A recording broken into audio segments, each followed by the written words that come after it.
आज ही से जीवन के हर पल का आनंद उठा लो, आज ही से मन की एक नई शांति पालो। समय आ गया बदलने का, समय आ गया कुछ करने का, अब उठा लो आनंद प्रतिदिन के जीवन का। आनंद लो प्रतिदिन के जीवन का में स्वागत है। पूरे संसार के लोग हमारे साथ अपने जीवन का दृष्टिकोण बदलने के लिए पूरे महीने से जुड़े हैं। बहुत सी किताबों की और विख्यात किताब विनिंग विद पीपल के लेखक जॉन मैक्सवेल आज हमारे मेहमान हैं और हम जीवन बदल देने वाली मनोदशा देखते हैं। जॉन, प्रभु आपको आशीष दे। हमारे साथ फिर आने के लिए समय निकालने के लिए धन्यवाद। आपके साथ रहना पसंद है। जहां तक मनोदशा के विषय में सिखाने की बात है, उसमें आप मानो एक मुख्य विशेषज्ञ हैं और आपके पास हमेशा उत्तम मनोदशा रही है। नहीं, हमेशा नहीं। काश मेरे पास होती। क्या आप जानते हैं मेरी खुशी का एक कारण है कि हमारे साथ दर्शक 30 दिनों के लिए हैं और वे पाएंगे कि सभी मनोदशा में सुधार लाना जरूरी है। ये सही है। ऐसी बात नहीं कि हम कहते हैं कि क्या आप जानते हैं मैंने एक उत्तम मनोदशा रखने का निर्णय लिया है, इसलिए मेरे पास उत्तम मनोदशा होगी, क्योंकि जीवन कठिन है। हाँ है। और प्रतिदिन हमारे साथ अनविकसित बात होती है और मैंने पाया है कि मैं अपनी मनोदशा में रोज सुधार न लाऊं तो वह जल्दी ही बिगड़ जाएगी। सही बात। और मैं सोचता हूं कि हम हमारे दर्शकों के साथ यह सही कह रहे हैं कि उन्हें 30 दिनों का समय दे रहे हैं कि प्रतिदिन वे मनोदशा के साथ व्यवहार करें। तो आशा करते हैं कि 30 दिनों में ये सही व्यवहार करें। जॉयस, आप जानती क्या होगा, वह आदत हो जाएगी और अचानक हम ऐसे मार्ग पर होंगे, एक मनोदशा के मार्ग पर जो हमें सच में उत्तम दिनों में ले जाएगा। जॉन, जब आपने कहा कि जीवन कठिन है, ये बिल्कुल सही है।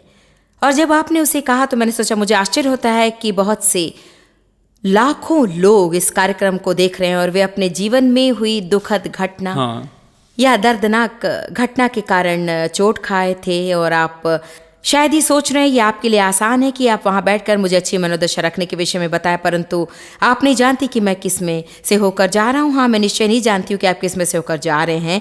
मैं जानती हूँ कि मैं भी भूतकाल में कुछ बातों में से होकर गई हूँ और जानती हूँ कि यदि आपको चोट पहुंची है तो ये कहना आसान नहीं कि मैं उत्तम मनोदशा रखूंगी।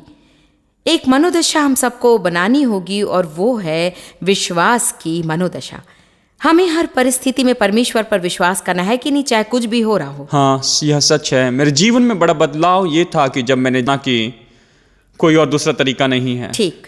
मैं सोचता हूँ कि जब तक हम सोचते हैं कि हमारे पास चुनाव है, मैं खुद पर विश्वास कर सकता हूँ, कुछ कर सकता हूँ या मैं निकाल सकता हूँ, मेरे मित्र ठीक कर सकते हैं, मेरे मित्र इसे ठीक कर सकते हैं, मेरे पास दूसरी चीज स्रोत है। मैं सोचता हूँ कि हमारी मनोदशा ऐसी होती कि वहां जाए। मैं अपने जीवन में एक दिन एक निष्कर्ष पर आया कि परमेश्वर को छोड़ और कहीं नहीं जा सकता है। यह मानो लगभग एक जिज्ञासा का महसूस करन, उसी ने तो मेरा जीवन बदल दिया, क्योंकि तब मैं परमेश्वर के पास गया और तब उसने वह करना शुरू किया जो मैं कभी अपने लिए नहीं कर सकता था। ये तो अद्भुत है कि हम पूरी बातों को जाने देकर खुद के विषय परमेश्वर पर भरोसा रखने में हमें कितनी कठिनाई जाती, परंतु आप जानते हैं कि हम इसे कर सकते हैं। ये तो मनोदशा है जिस पर हमें काम करना है और पवित्र आत्मा को हमारे साथ काम करने देना है। जितना अधिक आप परमेश्वर पर विश्वास रखेंगे और जीवन में उसकी विश्वास योग्यता देखेंगे, उतना ही अधिक आप उस पर विश्वास कर सकेंगे। हम शायद कुछ छोटी बात के लिए विश्वास कर सकते हैं, फिर प्रभु जो करता है उसे देखते हैं और फिर बड़ी बातों के लिए उस पर विश्वास करना आसान हो जाता है। आप जानेंगे कि आप सच में अपना पूरा जीवन खोल सकते हैं और हम सब बता सकते हैं, आपका भूतकाल, भविष्य और सब कुछ। हम जानते हैं कि हम में से कई लोगों के लिए विश्वास करना कठिन है, परंतु ये व्यक्ति परमेश्वर पर किसी भी बात के लिए विश्वास करने के लिए तैयार नहीं था। उसने महसूस किया कि जीवन का कोई मूल्य नहीं, परंतु जब उसकी मनोदशा बदली, वैसे ही उसका जीवन भी बदल गया। मैं भावनात्मक रूप में टूटा हुआ था। असफलता का डर और तिरस्कार के डर के कारण बहुत दुख उठाया है। परमेश्वर ने जायज का बहुत उपयोग किया कि उन्होंने इस बात पर बहुत जोर दिया कि परमेश्वर चाहते हैं कि आप अपने जीवन के प्रत्येक दृष्टिकोण का आनंद लें। इसने सच में मुझे परमेश्वर की भलाई के विषय प्रकाशन का ज्ञान दिया कि वो मेरे साथ हैं और इसने मुझे इस योग्य बनाया कि मैं उसकी वास करने वाली सामर्थ्य, शांति, आनंद, सांत्वना और सामर्थ्य का आनंद लूं। जॉयस ने जो कहा वो मुझे पसंद है। शांति और आनंद तो विश्वास करने में पाए जाते हैं। इसलिए जब आप परमेश्वर पर विश्वास करते हैं, उसकी प्रतिज्ञाओं पर विश्वास करते हैं, तो वह सकारात्मक हैं। पर यदि मैं विश्वास नहीं करता हूं तो नकारात्मक में जाता हूं और फिर वो मेरा आनंद चुराते हैं। इस व्यक्ति ने जो वचन बताया है वो मुझे बहुत पसंद है। ये वचन है रोमियो 15:13। आनंद और शांति विश्वास करने में पाई जाती है। मुझे याद है मेरे जीवन में एक शाम के समय जॉन, जब मैंने ये जाना, जैसे हम बातें करते वैसे परमेश्वर से बातें कर रही थी, मैं अपने किचन में काम कर रही थी और मैंने सोचा मेरे पास कोई शांति नहीं, मेरे पास कोई आनंद नहीं, मेरी शांति और आनंद को क्या हो गया है। मुझे मालूम नहीं था कि मेरे जीवन में क्या गलत हुआ। जानते हैं हम कैसे करते मानो ये नहीं। और मेरे किचन में मेरे पास प्रतिज्ञा का एक छोटा डब्बा है जहाँ से आप एक कार्ड निकाल सकते हैं और उस पर एक वचन लिखा होता है। ये मानो ऐसा है कि बहुत लोगों के समान निराशा में मुझे परमेश्वर की प्रतिज्ञा चाहिए, इसलिए मैंने जाकर अपना प्रतिज्ञा का डब्बा खोलकर सोचा परमेश्वर मुझे वचन चाहिए। मैंने रोमियो 15:13 निकाला। विश्वास करने में आनंद और शांति मिलती है। प्रभु ने मधुरता से मेरे हृदय की सेवा की कि तुमने अपना आनंद और शांति खो दिया है, क्योंकि तुम नकारात्मक हो गई हो, तुम उलझन में पड़ गई हो, तुम शक और अविश्वास में हो, तुम दुचित्ती हो गई हो। तुमने विश्वास की मनोदशा के साथ में रहना छोड़ दिया है। सही है। मनोदशा आपके जीवन में परमेश्वर के काम करने के लिए एक द्वार खोल सकता है या द्वार बंद कर सकता है। आप और मैं दोनों जानते हैं कि लोग जब बहुत ही नकारात्मक या मुश्किल मनोदशा में आते हैं तो हम कई बार उन तक नहीं पहुंच सकते हैं, क्योंकि वे कहते हैं मैं तो उन तक नहीं पहुंच सकता हूं। उनके विषय मनुष्य के संबंध से देखे, और फिर जब हम हमारे जीवन में अविश्वास रखते हैं तो परमेश्वर का हमारे साथ जो संबंध होता है उसे देखे। लोगों के विश्वास के कारण यीशु कहीं जगह चमत्कार नहीं कर सका। मनोदशा तो हमारे जीवन में परमेश्वर के बड़े काम के लिए द्वार खोल सकती हैं, या फिर परमेश्वर को हमारे जीवन में काम न करने देने के लिए द्वार बंद करने वाली हो सकती हैं। विश्वास के लिए कोई मूल्य नहीं लगता। नहीं, बिल्कुल ही नहीं। मैं हमेशा कहती हूँ कि मैं जीवन भर जो विश्वास करती हूँ, यदि वो गलत भी हो जाए, जिसके विषय में जानती हूँ कि वैसा नहीं होगा, परंतु यदि वो गलत भी हो जाए तो भी मैं उन लोगों से अधिक खुश रहूंगी जिन लोगों ने विश्वास नहीं किया। इसलिए मैं वकील हूं कि बस कदम आगे बढ़ाकर सकारात्मक हो जाऊं। मैं किसी बात के लिए विश्वास न करके उसे पूरा पाने की बजाय कई बातों के लिए विश्वास करके उसे आधा पाना पसंद करूंगी। बिल्कुल सही। मैंने अपनी किताब विनिंग विद पीपल में एक सिद्धांत सिखाया, वह है बेडरॉक सिद्धांत, जो कहता है कि विश्वास सब संबंधों की नींव होती हैं। ये बिल्कुल सही है। मैंने परमेश्वर के साथ मेरे संबंध में, या मेरे आपके साथ के संबंध में, या किसी और के साथ के संबंध में पाया, यदि मैं आप पर भरोसा या विश्वास नहीं कर सकता हूं तो मैं पथरीले संबंध पर हूं। ये सही है। जैसे लोग हैं वैसे उन्हें नहीं देखते हैं, जैसे हम हैं वैसे उन्हें देखते हैं। इसलिए जब मैं ऐसा व्यक्ति हूं जिस पर विश्वास नहीं किया जा सकता है, तो आप पर या किसी और पर विश्वास करने में मुझे कठिनाई जाती है। परंतु जिस क्षण मैं विश्वास निर्माण कर दूं तो सब के सब संबंध उसी पर बन जाएंगे। एक समय मेरे एक अच्छे मित्र थे, उनका नाम टॉम था। हम कनाडा में थे, मैं जवान था, 30 साल की उम्र में कैंप मीटिंग में प्रचार कर रहा था। टॉम मुझसे 15 से 18 वर्ष बड़ा था, बहुत सफल था, और दोपहर के भोजन के समय उसने कहा, जॉन, परमेश्वर तुम्हें सच में आशीष दे रहा है। मैं सोचता हूं कि तुम सफलता की ऊंचाई पर पहुंचोगे। फिर उसने मुझसे कहा, जैसे तुम आशीषित हो तो फिर लोगों पर कई बार भरोसा करने में तुम्हें कठिनाई जाएंगी। तुम सोचोगे कि उनका उद्देश्य क्या है, वे तुम्हारे पास क्यों आते हैं। और फिर उसने मुझसे ऐसा कुछ कहा जिसकी कीमत सोने के समान है। लगभग 25 वर्ष हो चुके हैं। उसने कहा कि तुम जान लो कि मैं तुम्हारा विश्वास योग्य मित्र रहूंगा। तुम हमेशा मुझ पर भरोसा कर सकोगे। वह मानो मेरे लिए बैंक में भावनात्मक पैसा है। वह मानो ऐसा व्यक्ति, चाहे मैं ऊपर रहूं या नीचे रहूं, अच्छा कर रहा हूं या नहीं कर रहा हूं, तो भी मैं उसके पास जा सकता हूं। वह विश्वास योग्य भरोसेमंद मित्र है। मैंने उस मूल्य के विषय में सोचा जो उसने मुझ में लाया था, और मैं वही मूल्य दूसरों में लाना चाहता हूं। मैं विश्वास योग्य मित्र होना चाहता हूं। मैं एक ऐसा व्यक्ति होना चाहता हूं जिस पर लोग भरोसा करें, और लोग मेरे पास अच्छे दिनों या बुरे दिनों में आ सकें और यह जाने कि जो उनके पास है उससे मैं बिना शर्त के प्रेम और भरोसे के साथ में व्यवहार करूंगा। बिना शर्त के प्रेम और भरोसे के साथ। मुझे ऐसा लगता है कि ये दोबारा उसी बात के विषय बताता है जिससे हमने पिछले कई हफ्तों से देखा है, वो है बीज बोना। यदि हम विश्वास योग्य होने के बीज बोएं तो हम दूसरे लोगों पर भरोसा रखने योग्य होने की बड़ी फसल प्राप्त कर सकते हैं। हर समय जब आप निर्णय लेते हैं कि आप भरोसा करेंगे तो वो विश्वास का कदम होना चाहिए। परंतु ये बात मैंने पाई कि यदि मैं किसी पर भरोसा नहीं करती हूँ तो अंत में मैं हर समय चोट खाई, दयनीय और अकेले ही रहती हूँ। यदि मैं लोगों पर भरोसा करती हूँ तो जो लोग विश्वास योग्य हैं उनका मैं लाभ पा सकती हूँ, और यदि मुझे चोट लगती है तो चंगा करने वाला यीशु मेरे अंदर वास करता है। वो आपके अंदर वास करता है, जो हमेशा हमारे साथ वास करता है। और वो उन जख्मों को चंगाई देने में हमेशा विश्वास योग्य है। हम शैतान के हाथों में खिलौना बनकर सब पर चिल्लाकर ये नहीं कह सकते कि मैं किसी पर भरोसा नहीं करता। हमें प्रभु पर भरोसा करना है, खुद पर भरोसा करना है, लोगों पर भरोसा करना है। ये तो जीवन जीने और उसका आनंद लेने का भाग है। मैं आपको प्रोत्साहित करती हूँ कि आप भरोसा करना सीख लें। पहुंचने योग्य होने का सिद्धांत आपकी कैसे मदद कर सकता है, सीखिए इस ब्रेक के बाद। अब उठा लो आनंद प्रतिदिन के जीवन का। हमें क्या पहुंचने योग्य बनाता है?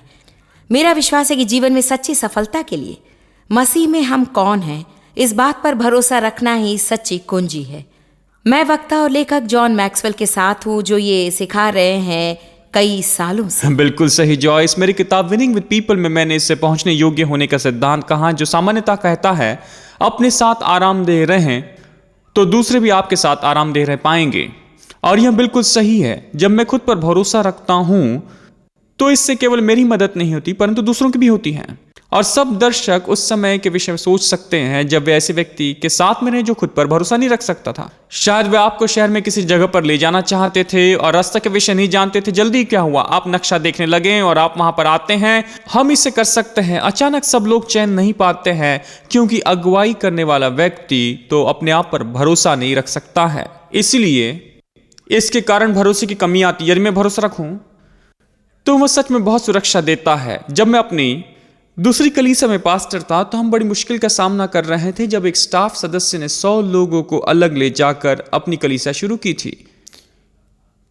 वहां एक नई विश्वासी और यह पास्टर जो उन लोगों को अलग ले गया वह नए विश्वासियों पर प्रभाव डालता था क्योंकि उसकी जिम्मेदारी का भाग था। उसका नाम बारबरा था और मुझे याद है वह लगभग 100 लोगों के साथ गया। अगले रविवार मैंने सोचा कि बारबरा चली गई होगी, वह उसके साथ होगी और वह थी। और मुझे आश्चर्य लगा। मैंने उस रविवार प्रचार किया। अगले रविवार वह फिर आई। लगभग 1 महीने के बाद में मैंने उसे ग्रोसरी स्टोर में देखा और मैंने उससे कहा, बारबरा मैं तुमसे सच कहूं, मुझे आश्चर्य होता है कि तुम उस पास्टर के साथ नहीं गई क्योंकि तुम उसके करीब थी और उसने विश्वास के आरंभ में तुम्हारी बहुत मदद की थी। और उसने कहा, जॉन मैं एक नई विश्वासी हूं और जब यह हुआ तो मुझे बहुत विचलित करने वाला हुआ। मैंने निर्णय लिया कि एक और रविवार मैं आपका प्रचार सुनूंगी और फिर मैं चली जाऊंगी। उसने कहा, उस रविवार मैंने आपकी ओर देखा और आप लोगों की ओर देखकर मुस्कुरा रहे थे और मैंने आपके जीवन में भरोसा देखा। उसने कहा, मैं वहां पर बैठी रही, मुझे मालूम नहीं कि आपने क्या प्रचार किया परंतु मैंने आपका भरोसा ले लिया। हाँ। और उस दिन मैंने वहां से बाहर आकर कहा, मुझे अभी सुरक्षित महसूस करना है। उसने कहा, आपके भरोसे के कारण मैंने सुरक्षा पाई। मुझे याद है नए अगुवे के नाते उस दिन मैंने पहली बार समझा कि भरोसा दूसरों में डाला जा सकता है। हाँ, बिल्कुल आपने सही कहा। और जब मैंने वह भरोसा पाया तो मैं उसे दूसरों में दे सकता हूं। आरामदेह न रहना, भरोसा न रखना या निश्चित न रहना भी दूसरों में डाला जा सकता है। वह भी दूसरों में डाला जा सकता है। उस दिन वह बड़ा सिद्धांत मैंने सीखा कि यदि मैं परमेश्वर पर भरोसा रख सकता हूं तो मैं दूसरे लोगों की मदद कर सकूं कि वे प्रभु पर भरोसा रखें।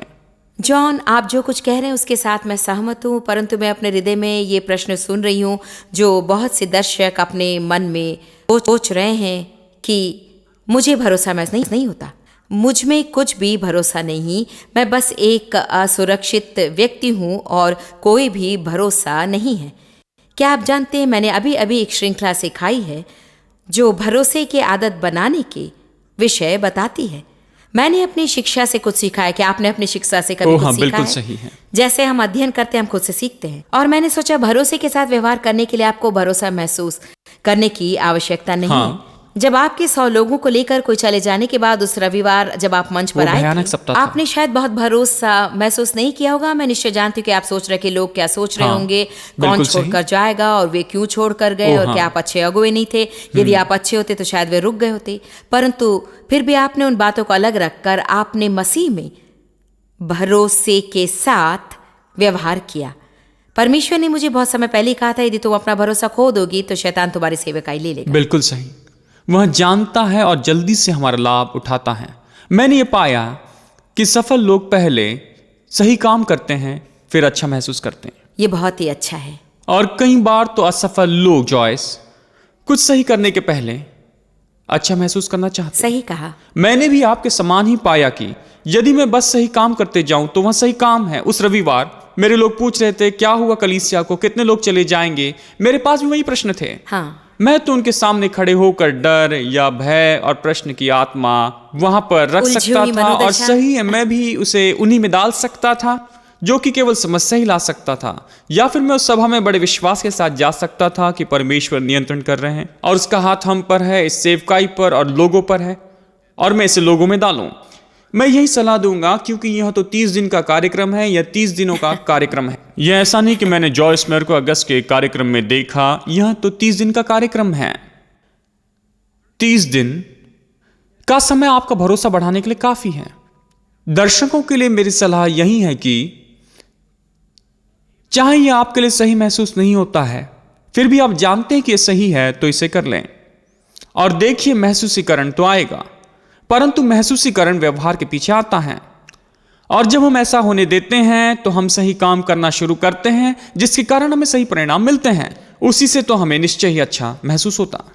जानते हैं जॉन, भरोसा रखना विश्वास हाँ है, बिल्कुल सही। और भरोसे की कमी डर है।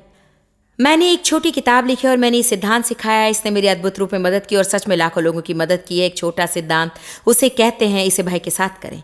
देखिए, लोगों को सीखना है कि जो कुछ परमेश्वर उन्हें करने के लिए कह रहे हैं उसे ही उन्हें करना है, चाहे उसे उन्हें भय के साथ ही क्यों ना करना पड़े। हाँ, सही। जब बाइबल कहती है कि डर मत, तो वो सामान्यतः आपसे कहती है तुम्हें डर लगेगा, परंतु उसमें न जाना, क्योंकि डर शब्द का अर्थ है दूर भाग जाना या उड़ जाना।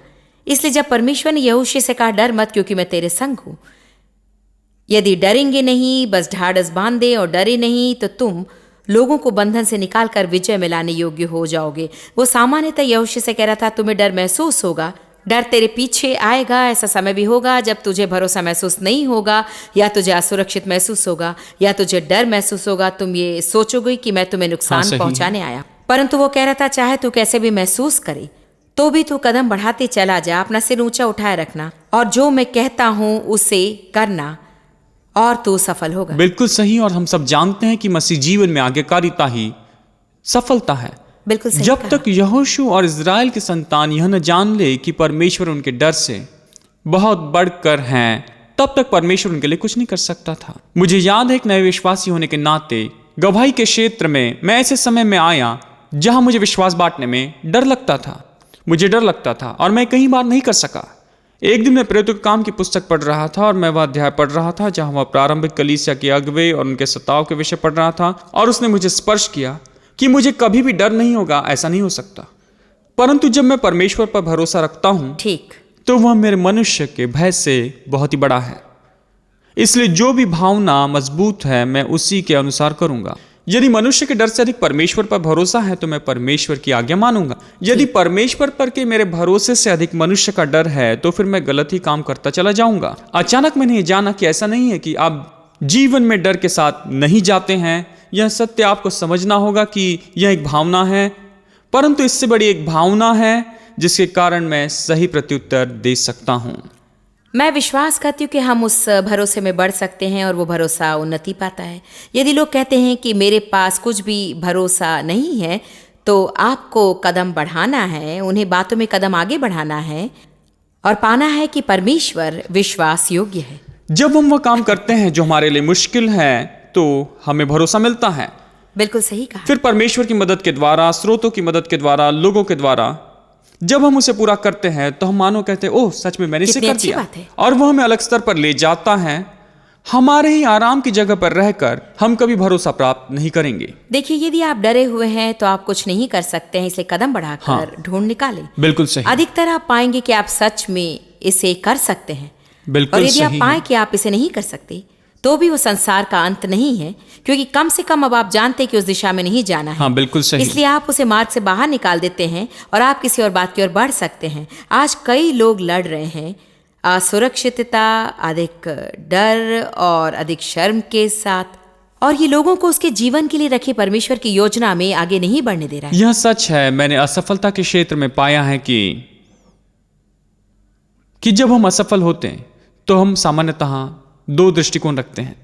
हम असफलता से सीखते हैं और बढ़ते हैं और उत्तम होते हैं, या असफलता को छोड़कर कड़वे होते हैं।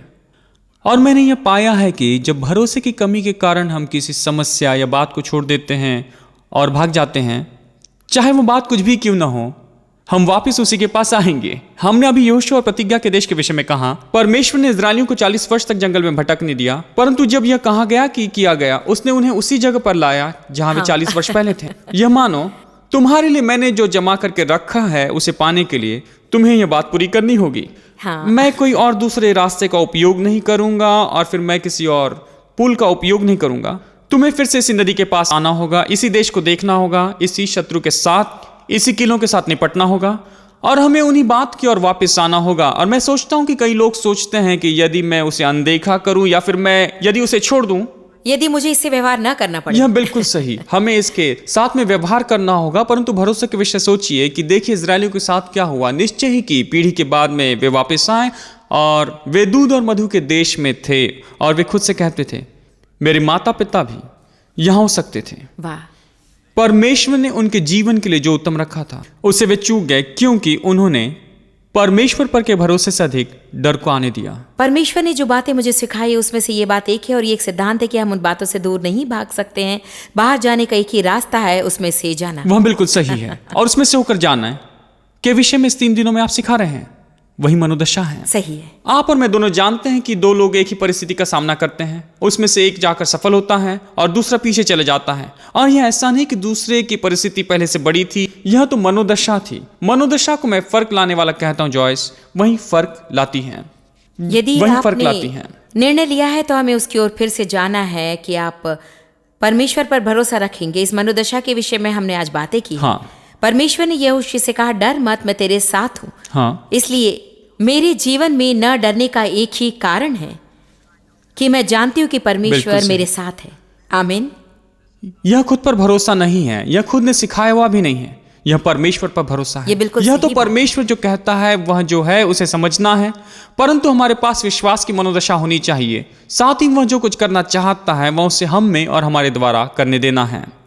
पूरे हफ्ते में मनोदशा के विषय में बताऊंगी। वे हमारे साथ एक कॉन्फ्रेंस में जुड़ेंगे, परंतु फिर से हम आशा करते हैं कि आप हमारे साथ अगले सोमवार फिर से आएंगे। और मैं ये समय समर्पित करती हूँ और मैं परमेश्वर पर विश्वास करती हूँ कि इसमें से सबसे उत्तम मनोदशा के साथ बाहर आऊंगी। मैं सोचती हूँ कि ये हम में से हर एक के लिए उत्तम होगा कि यदि हम अभी नया लक्ष्य बना लें और हम में से हर एक कहे मेरे जीवन में मेरा लक्ष्य है कि इस पृथ्वी पर सबसे उत्तम मनोदशा प्राप्त करूं, और चाहे कोई भी परिस्थिति क्यों न हो, उन हर परिस्थिति में मैं सबसे उत्तम मनोदशा रखूं। कल आप हमारे साथ कार्यक्रम में जुड़ेंगे जहां मैं कॉन्फ्रेंस करूंगी और सिखाऊंगी कि कैसे विश्वास की मनोदशा प्राप्त करें। ये सारी जानकारी ले लें और कल फिर मिलने की मैं कामना करती हूं।